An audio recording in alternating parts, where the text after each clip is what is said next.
Ms. Sillo. Chair. Regulation, not rule. Regulation 8(4)B does give you the entitlement after re-examination by the legal representative of a witness to put questions to the witness. Thank you, Chair. But it's very late in the day. How long do you think you'll be? No. How many issues are you going to address? If I count them, they'll sound one, like and then two. How long do you think it will be? If I count them, they'll sound many, but they're very quick. It's a closer. It's a the point about whether or not there was any objection to his directive to shut down the PKTT. That is the only issue. The meetings held from January. There is the other issue is the Ms. Mashele and Ms. Berger issues, and it just with reference to a specific annexure that Mr. Ngaidobi brought to the minister's attention, just to point out a minor issue there. Then beyond that, I've dealt with the issue about issues yet to be heard by this commission and on which evidence will be led. So I've disposed of that, and it will just be a comment literally on the point regarding terms of reference.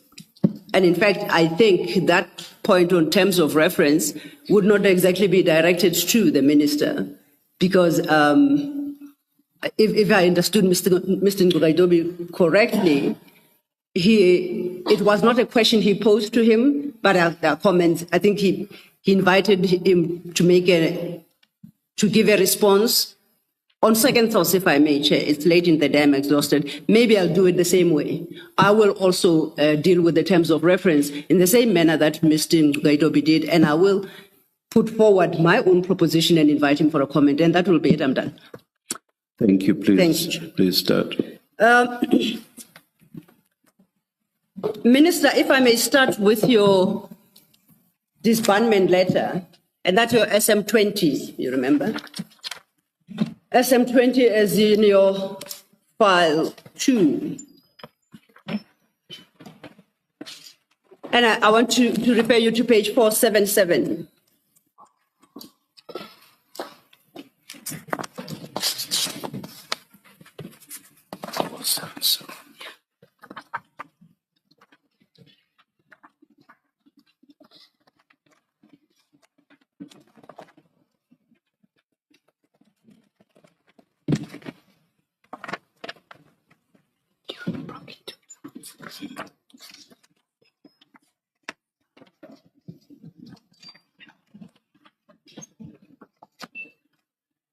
Four seven seven. Oh, he pulled it out.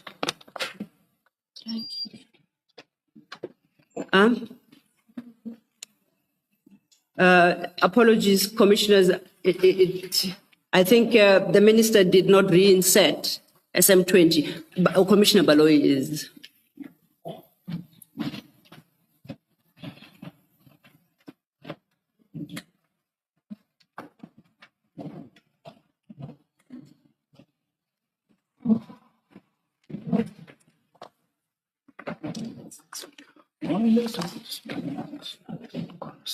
Minister Mchunu, yes. Commissioner Baloyi has just come to our rescue so graciously. Just to confirm, the document handed to you is the disestablishment letter that you issued on the 31st of December 2024, correct? Correct. I then would like to refer you to page 477 of that letter. 477 of that letter. Page 477. Yes. Yes. Correct. Which is the second page. And to refer you to the last paragraph on that page before you sign. You anticipated in terms of that paragraph that a preliminary report will be submitted by the 20th of January 2025. Correct. Correct? And a final and closing report by the end of January. Correct. That final and closing report can only be filed once the disestablishment is complete, and you anticipated it to end by end of January 2025. Do you have a comment to that? Not exactly. What it says is that you will give a preliminary report Yes. on the 20th or whatever, and then there will then be a meeting of UNESCO where Apologies, Minister. That's not in the letter. I'm confining myself to what's in the letter. Pardon? I say I'm confining myself to what is in the letter.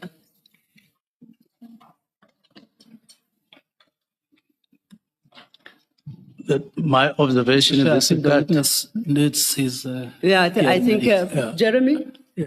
we run short of a petrol small. Oh, But I'm fine. I have this. It's just that you need to raise your voice. I will. Yes. Okay. I hope it doesn't come across as if I'm shouting at you. Secretary, please locate Mr. Michaels. Oh.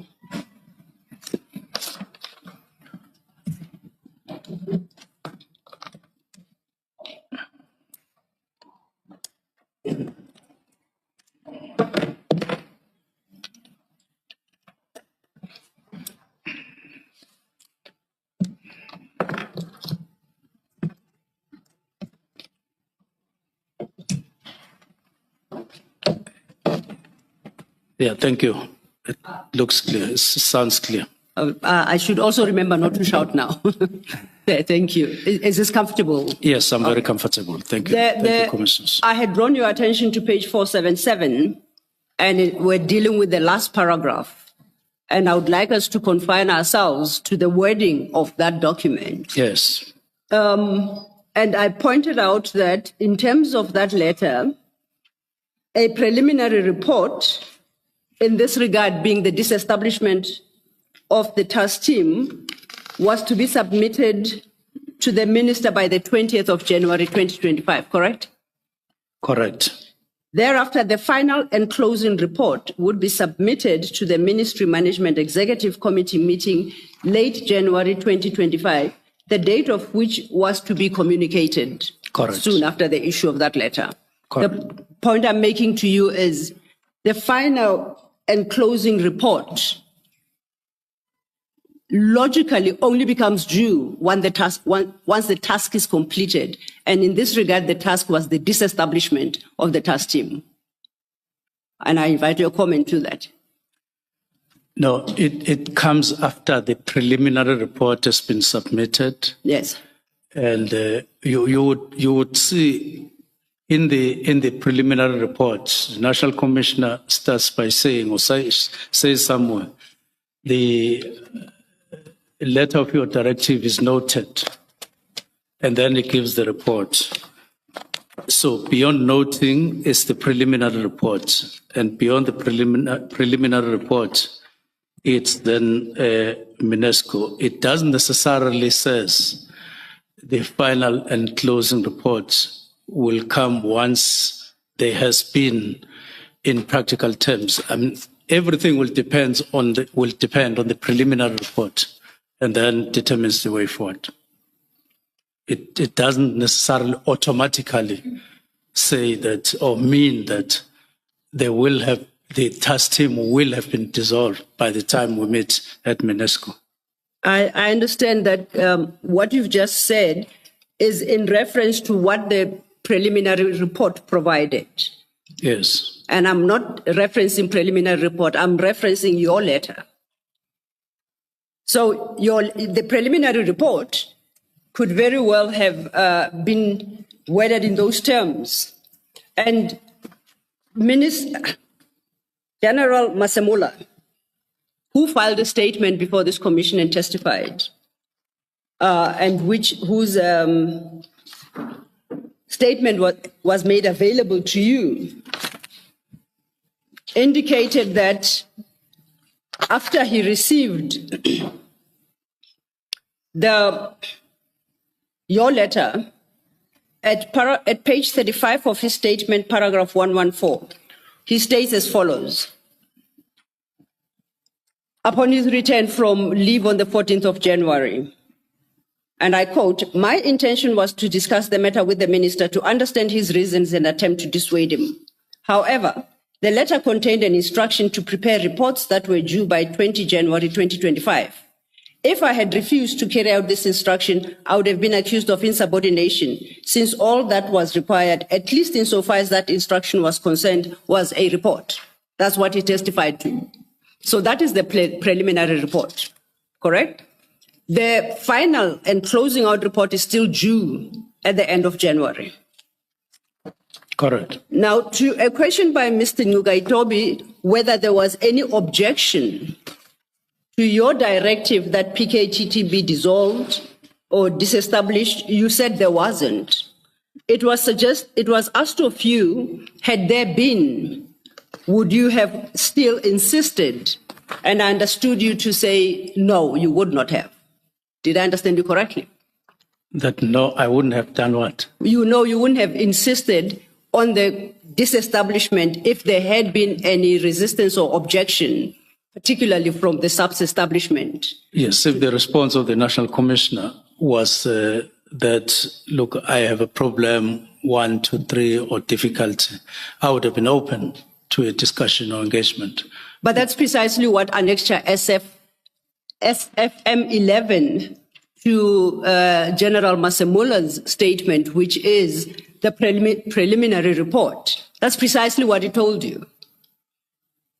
What did it tell me? It argued against disestablishment. The preliminary report of the Yes. 22nd. Of the 22nd, yes. I don't understand it to have done so. Okay, it's on record. The commissioners will consider it in the context as I suggest. If anything, Mr. Chairman, is it not fair that it must be put to the witness and the imputation Yes, that is can lying you must also be drawn to him? please be more specific? I shall. The problem is it arises in a different context, so it's not even part of the exhibit files, so it's not available. Only the statements have been made available as part of the exhibits.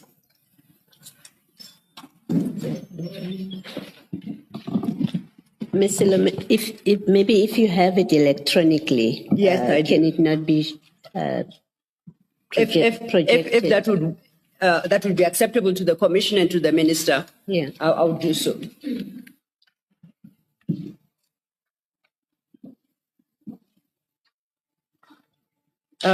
If just a second, one.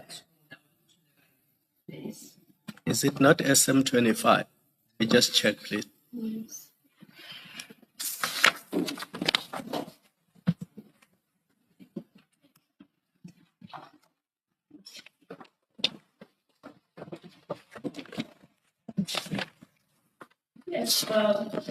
Thank you, Commissioner Kumalo. It's correct. The minister put it up as Annexure SM25.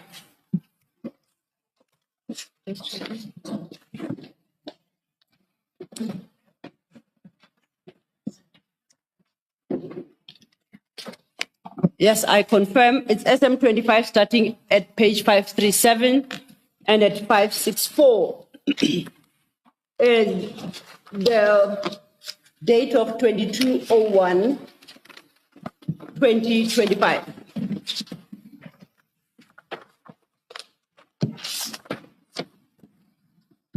Now, as of the 22nd of January, and we know already that about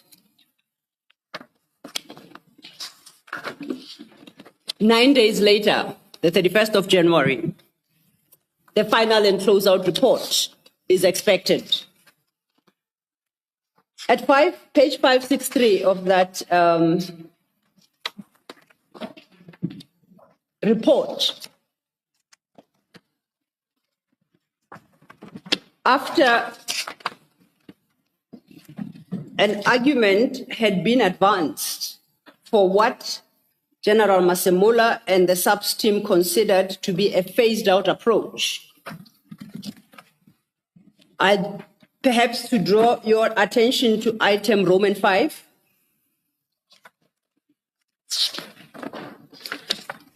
The current capacity of the National Task Team will be gradually scaled down to only personnel who are required to finalize the dockets retained by the task team. The scaling down of the team will depend on the 115 case dockets that are currently pending at courts, with most of the court dates in the year 2025. It is anticipated that the team will complete the work before the end of the year 2025. However, the seriousness of the cases and the processes at court will indicate the course of action. So the report is pleading for breathing space until at least the end of the year 2025. And it's in that context, I say it cannot be that the minister can say that there was no pushback to the notion of disestablishing by end of January 2025, as the letter suggests, by demanding a final and closeout report by then. Do you have a comment? I'm sorry, Ms. Sillo, I might have misunderstood. I thought reference was to an objection to the very idea of a disbandment. I thought that's what Mr. Ngugaitobi's question related to. I might have misunderstood.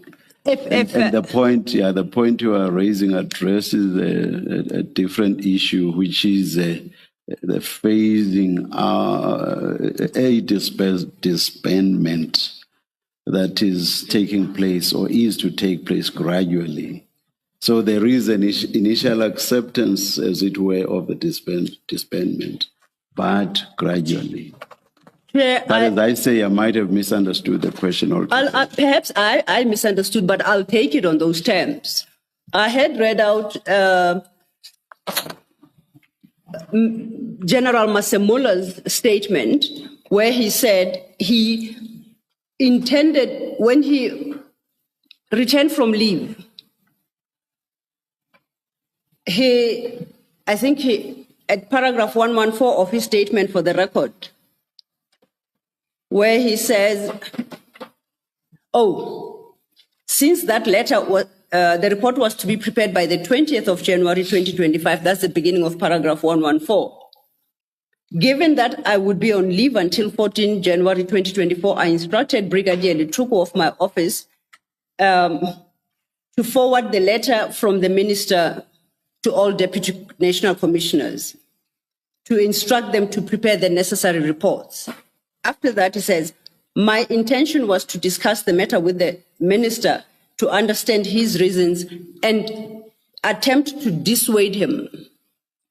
And I interpret that to be to dissuade him from the conclusion and the definitive instruction that disestablishment be concluded by end of January.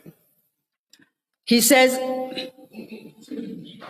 then he speaks to the preparation. However, the letter contained an instruction to prepare reports that were due by 20th January 2025. If I had refused to carry out this instruction, I would have been accused of insubordination, since all that was required, at least insofar as that instruction was concerned, was a report.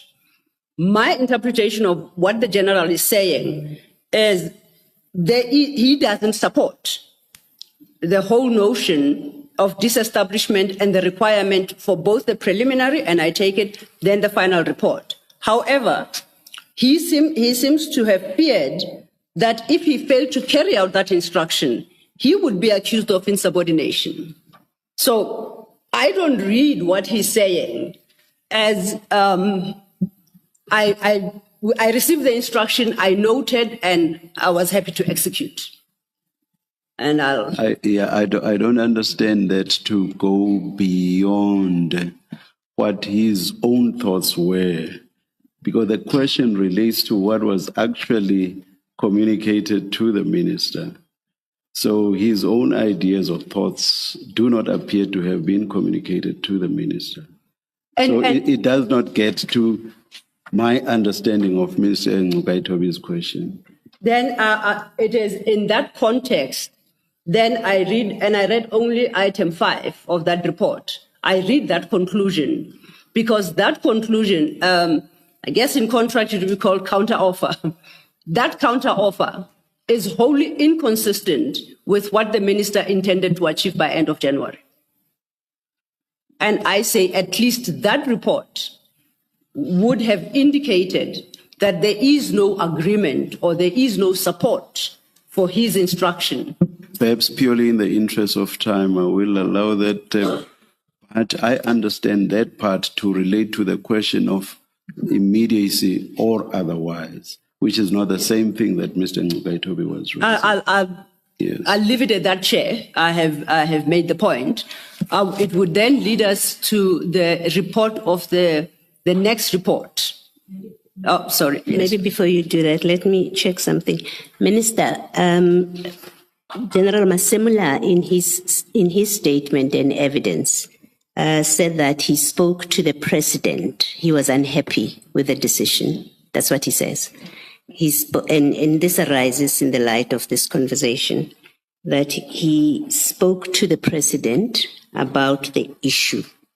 And he gives a date. He says on the 1st of February 2025, in a meeting. And then he says, during this meeting, I mentioned the minister's decision to disband. The president told me he would speak to the minister. Did that happen? Did you have a conversation? Did the president speak to you on, I don't know when, but the general says he had a meeting with the president on the 1st of February. Yes, commissioners, there was a meeting either on the 13th or on the 23rd with the president, which I requested. And in that meeting, the sole purpose was to just brief the president on the developments around that decision to disband. And it did happen. Well, I think what I'm checking is whether the president, did he alert you or mention to you his conversation with General Masemula, that General Masemula spoke to him about this issue? No. The president did not? No. All right, thank you. Sorry, maybe my co-commissioner should clarify the date, because I had understood you to say you briefed the president before this discussion between the president and General Masemula. So, and I see your counsel is nodding, so it looks like our understanding is aligned. So maybe the date should be clarified so that you answer the question fully. Yes, I wouldn't know when National Commissioner met the president, but I'm referring to myself that it was either the 13th or the 23rd. In February? No, in January. In January? Yes, okay. Mine was in January. All right. Well, General Masemula says that he met on the 1st of February. No. So maybe let me ask my question then. After the 1st of February, or any date from the 1st of February, did the president speak to you or mention to you that General Masemula had spoken to him about the issue of the disbandment? No. Thank you, Minister. Let me just clarify two issues. Your discussion with the president in January 2025. Did you show the president your letter of 31 December 2024?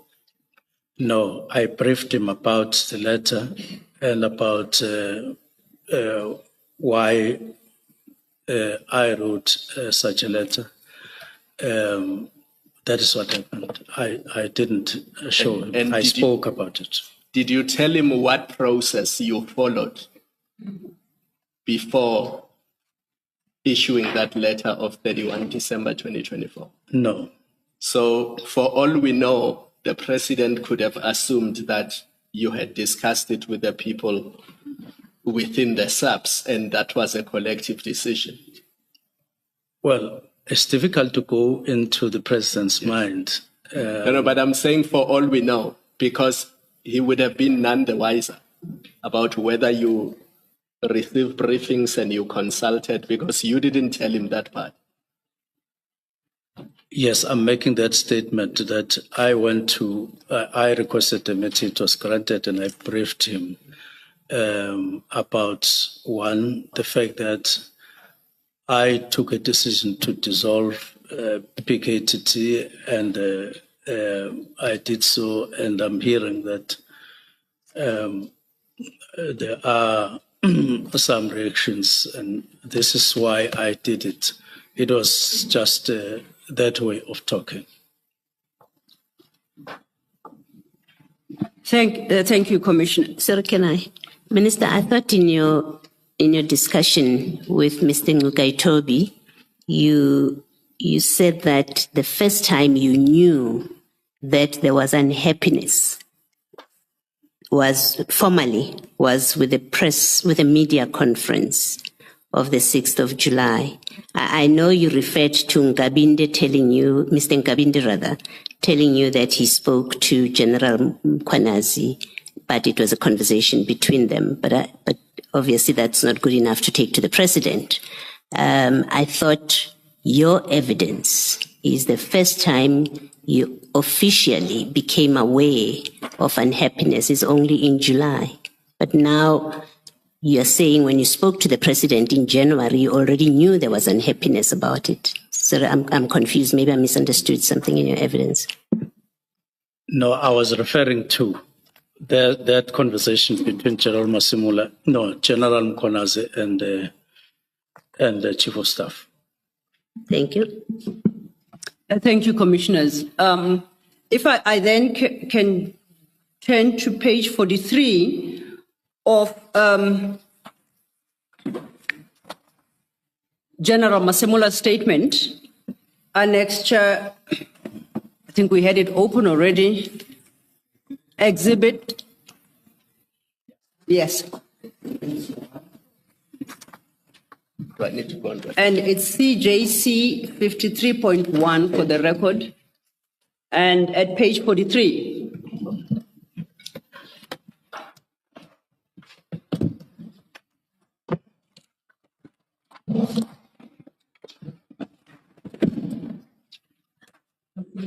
What paragraph? The page?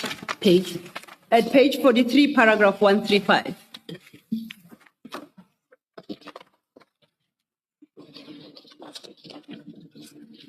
Ms. Silo, the page itself has 42, 42, and 43. I think it's the bigger number that appears on, I think it's a recycled document, unfortunately. So, but looking at the rest of the files. Maybe paragraph number? 135. Have you located the page and paragraph? Yes, Minister? Thank correct, you. correct.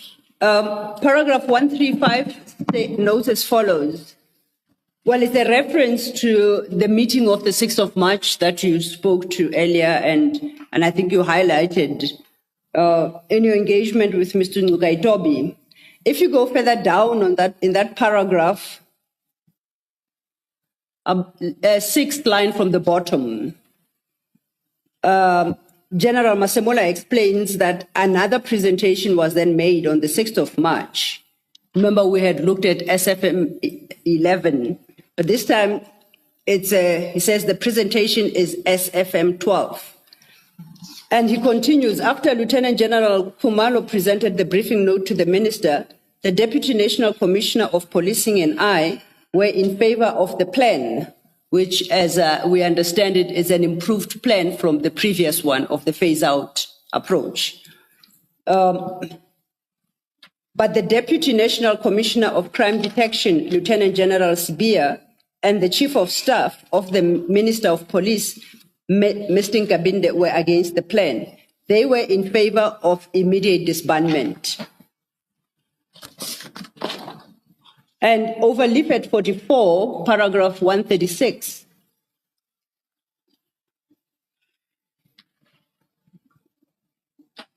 And this 136. General Masemula notes the following. The minister was adamant in the same meeting and supported by Lieutenant General Sibia and Chief of Staff that the dockets had to be returned to the stations of origin and not to another unit or structure in KZN. The minister also made it clear that the phased-out approach or winding down of the disbandment of the PKTT must be finalized during 2025. Now, I just read out the testimony of General Masemula to point out to you that, Minister, it cannot be said that General Masemola and senior management of SAPS did not express disquiet at the instruction to disband and disband immediately as contained in your letter. Because I had thought that you had reached agreement with Mr. Ndugaidobi that you were wholly unaware that there was resistance or lack of support for your directive. Do you have a comment? The comment based on my statement is that in the report of the 22nd and in the presentations 5 March, 6 March, there was no objection to the directive. And how National Commissioner made his presentation of a phased approach and all of that was not to say, or didn't amount in any way to saying were against the directive. All it did was to say, we propose that it be done in this particular way. And therefore, I was agreeable to that. As I indicated that any response, I would be open to engagement. There was a report, there was this presentation, I was indeed agreeable to it. Thank you, Minister. I want then to move on to the next point that Mr. Ndugaidobi covered with you, and this is the issue of the human rights abuse allegations that in your statement originally you had said you had taken. Before we go there, yes, maybe we should complete the exercise. After the 27 March meeting, Minister, General Masemola, General Kumalo say you were angry and you did not want to engage further. And that's the last engagement they had with you regarding the disbandment and the PKTT. Because you were angry with them that they were taking 2 additional dockets. And after that date, you did not engage with them further. Is that correct? Yes, because the whole process was then taken over by Commissioner National Commissioner Masemola.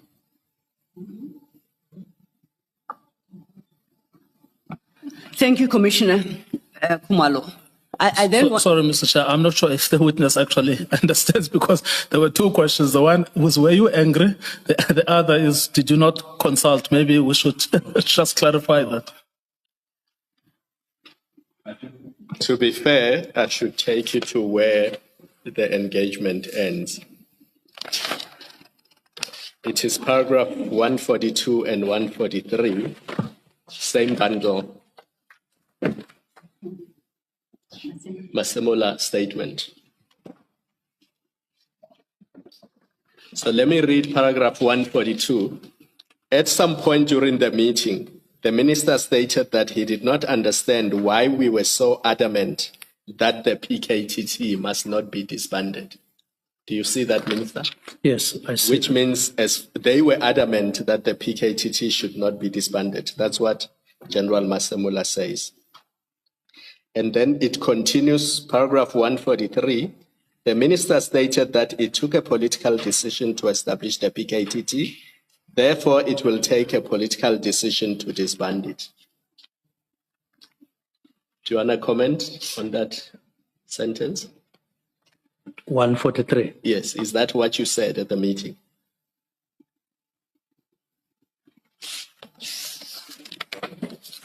Yes. Yes. And then the next sentence, the minister directed that there will be no further meetings regarding the matter and any further engagements would be held with me only as the national commissioner. However, the minister and I had no further engagements regarding the PKTT. But the point of that, and I thought that is what was being put to you by Advocate Sillo, was that you did not understand why they were so adamant that the PKTT should not be disbanded. And you said it took a political decision to establish PKTT, therefore it will take a political decision to disband it. And you said you won't have any further engagements with the bigger team, you will only engage with the National Commissioner going forward. But after that meeting, there were no further engagements. No, this was no longer about disbandment per se, it was about dockets. That there was an additional docket, and I said, but we agreed last time on the 6th of March that there wouldn't be any addition. And I said,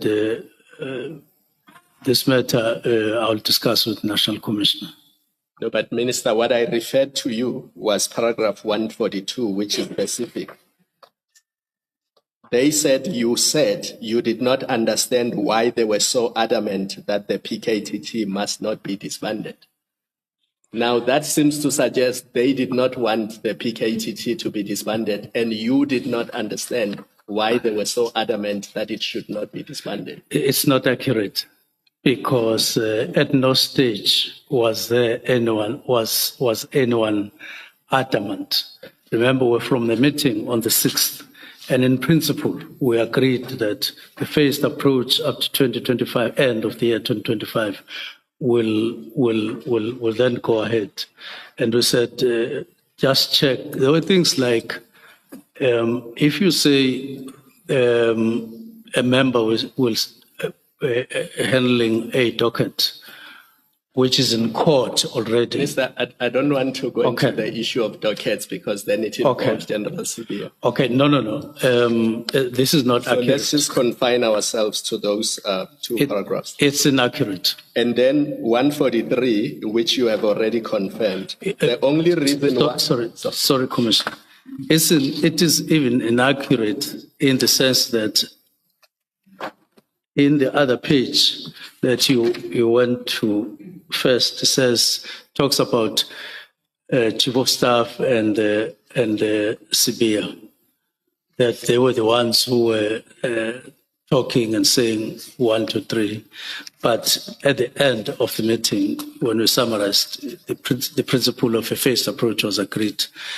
And then there would be smaller amendments, which we then convened on the 27th to hear and to see.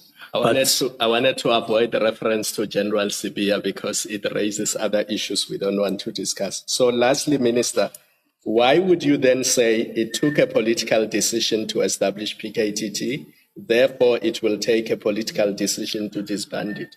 If there was agreement that it should be disbanded, or at least there was no opposition, why would you say it took a political decision to establish, therefore it will take a political decision to disband? What would be the point of that statement? Possibly it was during the conversation. I don't know whether before, at what point during the meeting that remark was made, or what it was clarifying.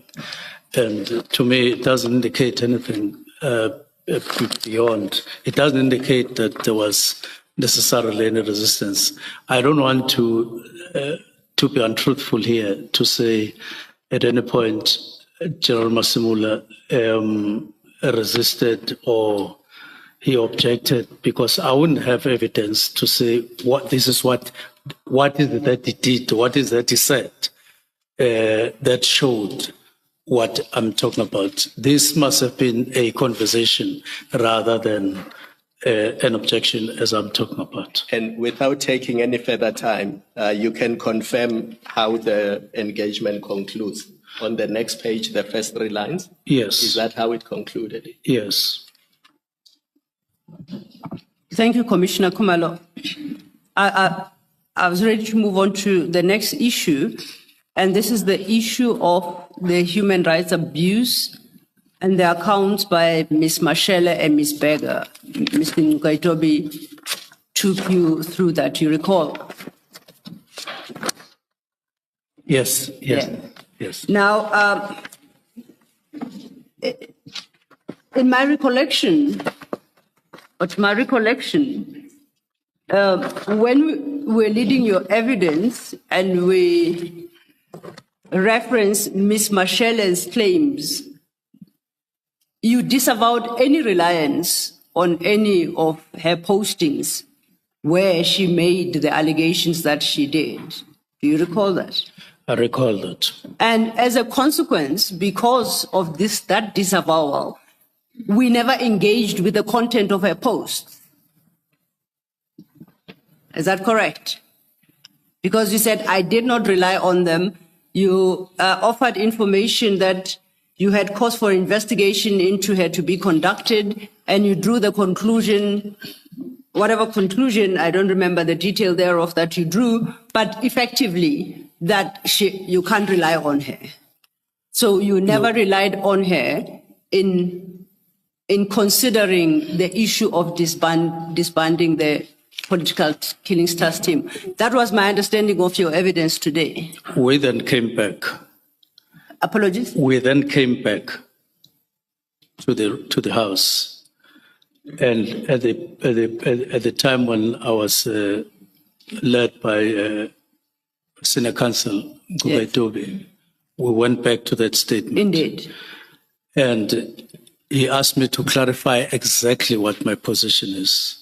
Yeah. Because on one hand, I did say I would receive, or I received, and I read what she was saying in whatever media front. And at the end of the day, that reading, that even if I didn't react to it by writing back and so on, the fact of the matter is I read and looked at all, and I made an example of Mpumalanga and so on. The effect of it in what I mean, what I meant when I was asked to finally clarify that, I did say and I did acknowledge that I did get influenced by that. In other words, the fact that I read and I understood what she was saying, and it would mean that in some way or the other, and we even spoke about the weight, and I'm removing the issue of waiting. Somebody said, so in the waiting, you would put it and so on. And I said, yes, but it wasn't necessarily to say, and this is what I corrected, that kind of confusion that ensued in our conversation. So my final statement and position is that I did read. And because I did read in one way or the other, it would have played a role in what I indicated in those paragraphs on human rights. Minister, the record will show, it's a running transcript, it will show that you unequivocally disavowed any reliance on those Facebook posts when I was leading you. It is as a result of that the issue of weight arises. And I'll remind you, it arises in this context. If you did not consider them at all, if they did not sway your view about PKTT and whether or not to disband, what weight are you suggesting the Commission should attach to them? That is the context in which the weight issue came up, not what weighting you gave. Secondly, I put it to you that your response to Mr. Ngugaitobe does not amount to clarification. You have changed your evidence in totality as regards the influence that those posts had on your decision. Do you have a comment on that? I would want to take us back to the statement, because the issue of clarifying arose from what I said in our conversation and what is in the statement, to say it is confusing. And because there's something that I wrote here about those, what I read on Facebook and elsewhere, and what I read about De Haas and Ms. Berger, to say it can be, because it's here in the statement. That is what I was clarifying, to say, well, I may as well acknowledge in the clarification that those things that I read would have played a role. It's late in the day, and I think we are all exhausted. I'll rely on the record in this regard, but I will point out to you, you have today testified on the same issue, and you have assumed two contradictory positions. And you flipped on your original position when Mr. Ngugaitobi sought quote-unquote clarity. In fact, I sought to engage you on Ms. Mashele's posts and their content precisely because of what you have stated in your statement. I was taking you there when you assured this commission that they played no role at all in your decision. I'll leave that point there. The record will speak for itself. I'm not contesting the record. What I'm saying is that in the statement, I acknowledge that I said 1, 2, 3 in the written statement. And in the conversation between you and me, what happened, and not you and me, in the conversation about this in the commission, I said something that is not necessarily what I said here. I acknowledge afterwards. And then I sought to clarify what exactly I want to say about that. So it's not a question of contesting what is on record. I note, thank you, Minister. I then want to move to the question of Ms. Berger, and you deal with that at your page 32, you recall, of your statement.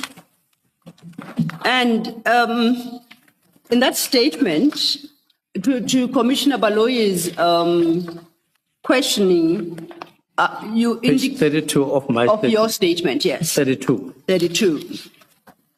You indicated that, and here I think you indicated that you were not relying as well on what Ms. Berger had stated.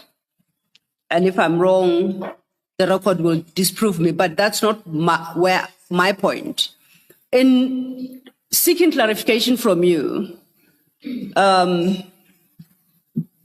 Ngugaitobi referred you to annexure SM16, correct? That's your annexure, and it's volume 2. Volume 2, and annexure 16 starts at page 3.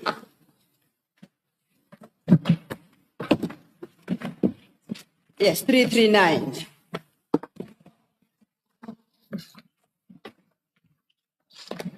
And that he explained, and we know from page 427, is the affidavit of Sarah Pearl Berger. Do you confirm that at 427? At page 427, that's her signature, Ms. Berger's signature? Yes. And I see that that affidavit was deposed to and sworn to on the 26th of September 2025. If you see the date there, yes. You see it. So we can discount the contents of this document as having informed your decision of the 31st of December 2024 for the simple reason that it did not exist at the time. Can you accept that? At the time you took the decision on the 31st of December 2024, Ms. Berger's affidavit did not exist because it only came into existence on the 26th of September 2025. Yes, it didn't exist as such. Yeah, so it cannot have, you cannot have taken that into consideration in making your decision of the 31st of December 2024. except to say reports. I would like to confine my question to the affidavit for the moment, Minister. So either you took the affidavit into consideration or you didn't. This affidavit. Yes. No, I'm saying. Minister, look this way. Thank you. Yes. The question that is being asked is that this affidavit did not exist on 31 December 2024. So when you took your decision on 31 December 2024, you did not consider this affidavit. I'm trying to check the first dates that it appeared or anything about Ms. Becker appeared in the media, because there may be a difference between this affidavit and the appearance of the story about it. I'm trying to check what is No. Minister, let's focus only on the affidavit. Okay. This affidavit did not exist on 31 December 2024. Okay. So you could not have taken the affidavit into account. You may have taken something else into account. It was just not this affidavit. This affidavit. Yes. So let's Point check taken. it. Thank you, Commissioner Kumalo, and thank you, Minister, for that clear response. What you took into account is actually set out in your statement from page 32. And from paragraph 87 to paragraph 89, you actually quote two newspaper clippings, an article published by Daily Maverick on the 20th May 2024 regarding the arrest of two lawyers, and you deal with that from your paragraph 90, you see that. Yes. If we move forward to page 34, there's another article you reference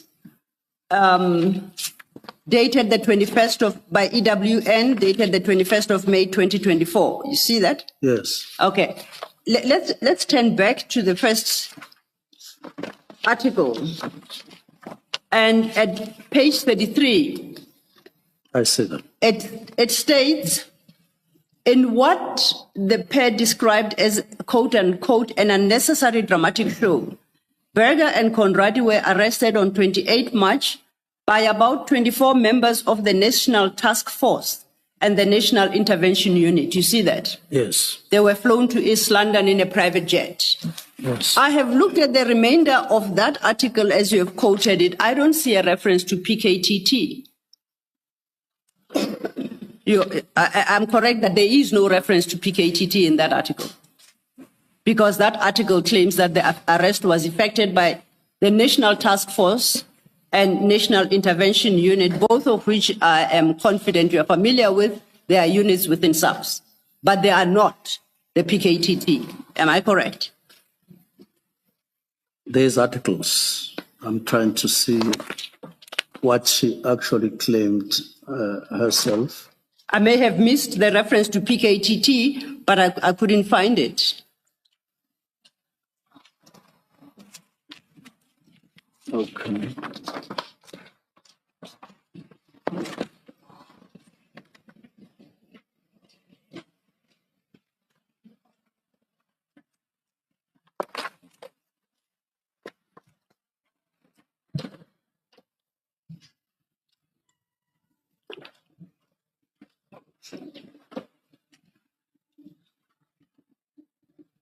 I see that. I beg your pardon? I see what you're saying. Also, you see in a sense that you confirm there is no reference to PKTT. In that article. Yes. Now, at paragraph 92, you introduced the second article I referenced, the EWN article of 21st May 2024. In that article, the opening line reads as follows. The following month, Berger and Horizon's owner, Bradley Conradi, were arrested by the Hawks and flown by a private jet to East London. I looked through the remainder of that article as well, and I don't see reference to PKTT.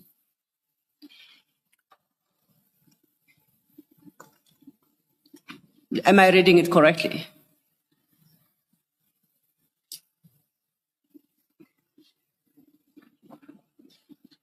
I don't see that as well. I see Hawks reference. As the Hawks. And once again, the Hawks is a different unit within Yes. SAFS. Yes. Yes. The only time one sees the PKTT is at your paragraph 95, page 35. And now those are your words. You introduce a PKTT by saying, it is now public knowledge that Ms. Berger has since requested to give evidence before Madanga Commission about the abuse and violation of her rights perpetuated by the members of the NPKTT during her arrest. And now we know that the NPKTT, according to the articles you rely on, the arrests were effected by STF, NIU on the one occasion and the Hawks on the other occasion.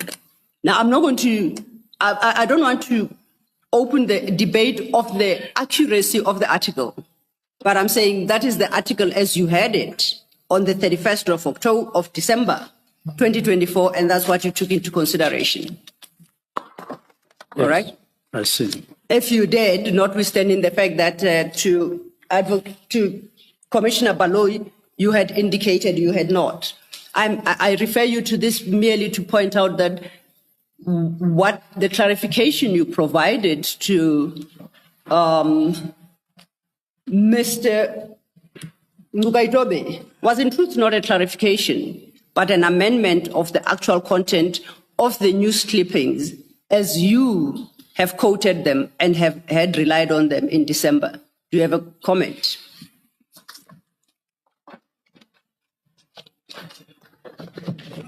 For sure, I would need to check whether the referencing was correct in terms of the articles, but I agree. Okay. Then the last issue was you were referred to both SM17 and SM18, and I was perhaps I didn't quite understand what clarity was sought from you.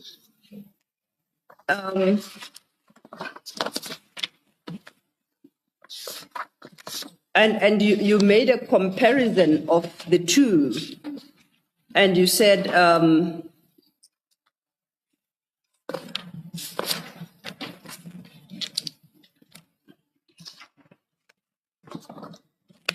I think it was a question about the level of detail that's contained in the one and not the other, if my note is not deceiving me. Do you recall, do you remember that to have been? I think with regard to the one at 455, as I understood it, there was emphasis on opening in the header with request as opposed to how the other one opens. And then, of course, I'm sure there would have been something with regard to the content as well. But there was some emphasis about or on open quote, request, close quote. I hope I understood correctly. The chair was trying to help me there, or tried to help me, and I think it probably is correct.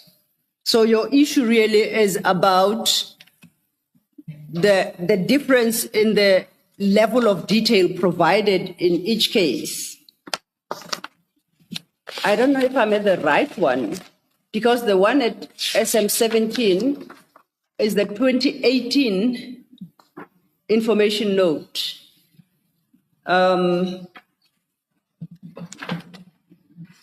Minister, do you recall if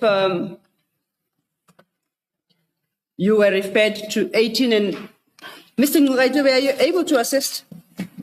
Because now I seem to have gotten my numbering wrong. Yeah, no, I can help. So it's SM 17 and 18. SM 17 is 428. Yes, 428. Yes, and then SM 18 is 455. Okay. Now So those are the 2 pages you just need to keep your finger on. Yes, thank you for that. I thought that's what was said, and then I proceeded to confuse myself. Sorry for confusing you, Minister. The information note, as I read it on SM17, from the heading, if you can confirm, It's implementation plan, investigation of political related cases KwaZulu-Natal from 2018-07-01 to 2018-12-31. Do you see where I'm reading? Yes. And you'll confirm that that date, that period, was actually shortly after the establishment of the IMC. Yes. And this is a funding request by the task team for funding when it started the work. It's in 2018. Do you also read it that way? Yes.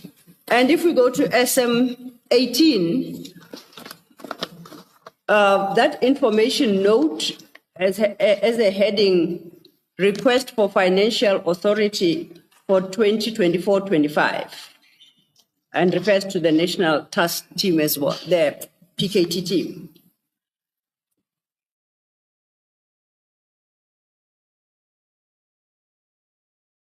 It's provided in either document, and you say it's not the same. The one is extensive and the other is not.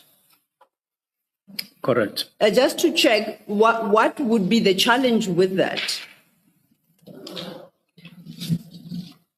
There was no challenge. It was merely to point out that the difference is in relation to the extension vis-a-vis request for money for funding.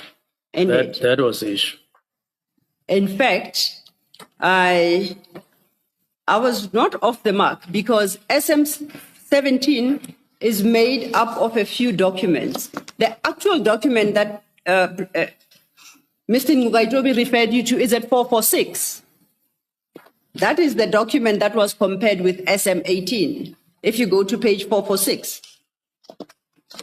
And you pointed out that the heading of this one at 446 is progress report and request for project extension. Do you see that heading? Yes. You then compared it with SM 18 at 455.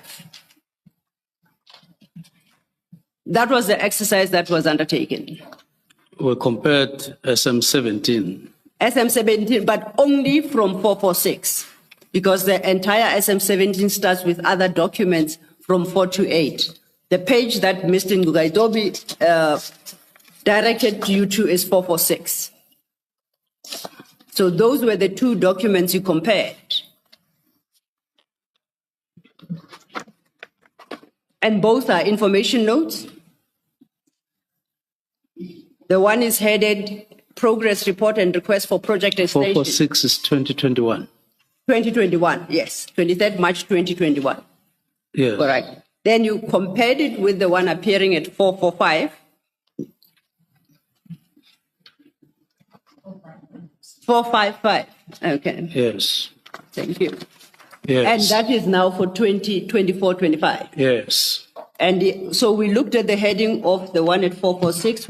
We know that it says it's a progress report and request for project extension.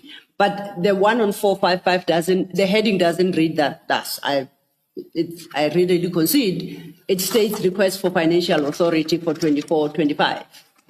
Correct. Now, it was suggested, or I understood that it was suggested to you, and maybe I'm wrong, that there was no extension in 2024-25, and I thought you agreed. Am I correct or Correct. I misheard? Correct. If you, yes, 24-25, if you look at, stay at 455, to the bottom of that page, item 5, I read that note, the following on that note: the decision has been taken to extend the period of the National Task Team and the appointment of Lieutenant General S.D. Khumalo as the project manager for financial year 2024-25 due to the following reasons, and then overleaf it starts and tabulates reasons. So this one at 455, request for financial authority, and confirms in the body of the document that that decision to extend has already been granted. Do you still maintain that there was no extension? Yes, if you look at that information note, Yes. it talks about financial requests. That is the point that we're making. Yes. It doesn't talk about extension. It doesn't give any report as the other reports would have done. It doesn't give reports.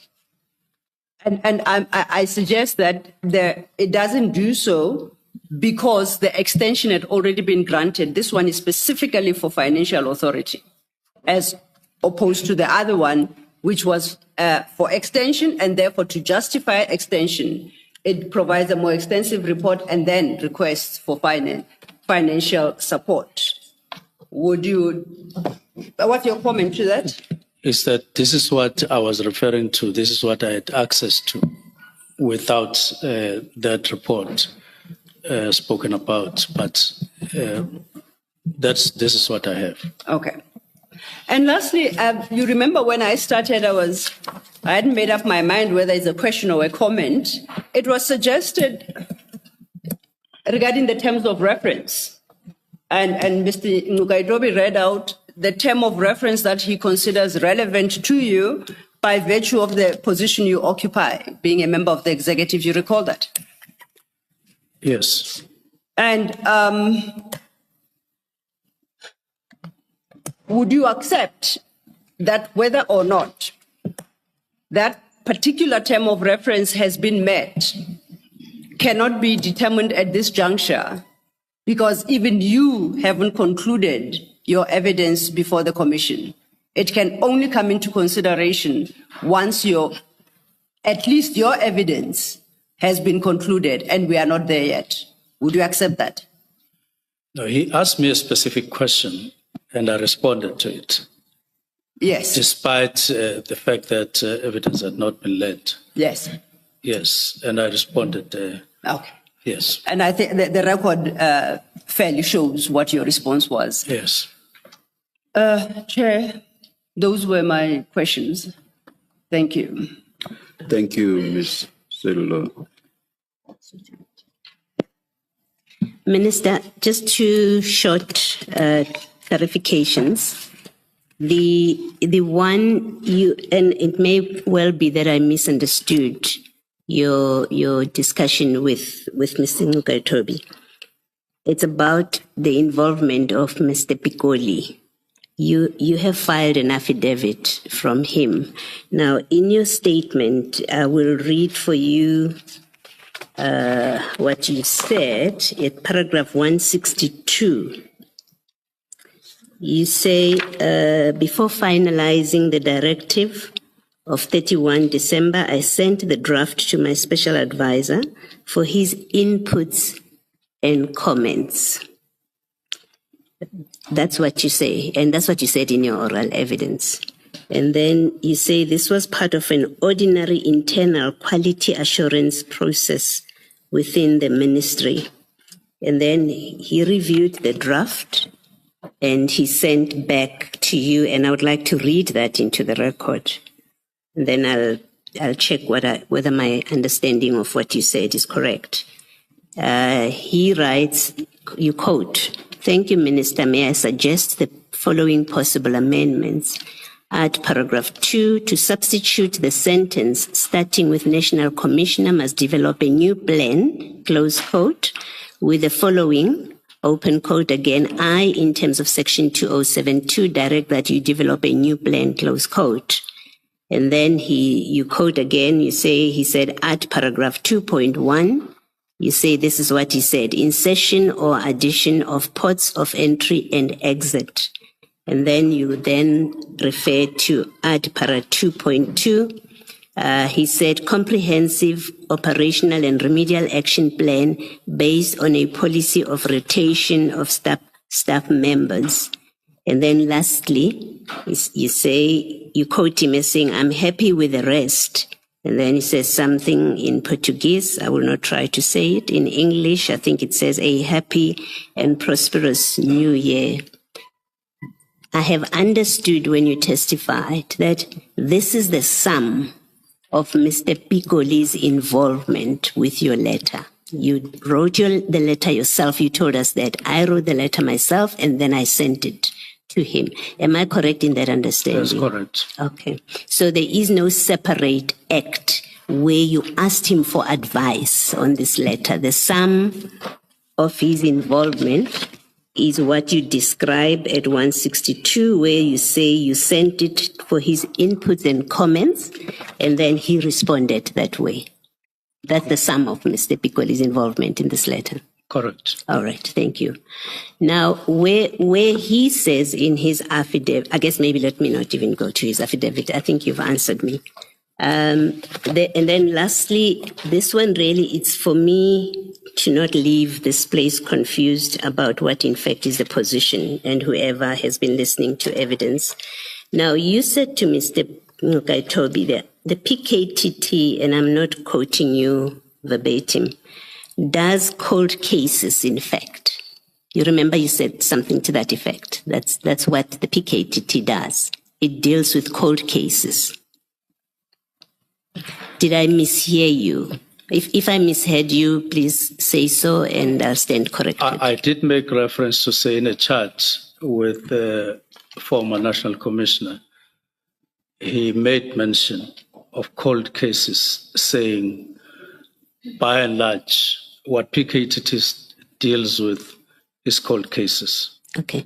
You were not saying that's all that they deal with? No. Okay. All right. Thank you. I'm clarified. Thank you. Chair, thank you.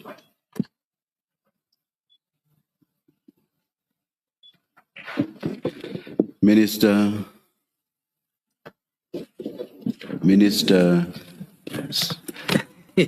Thank you very much.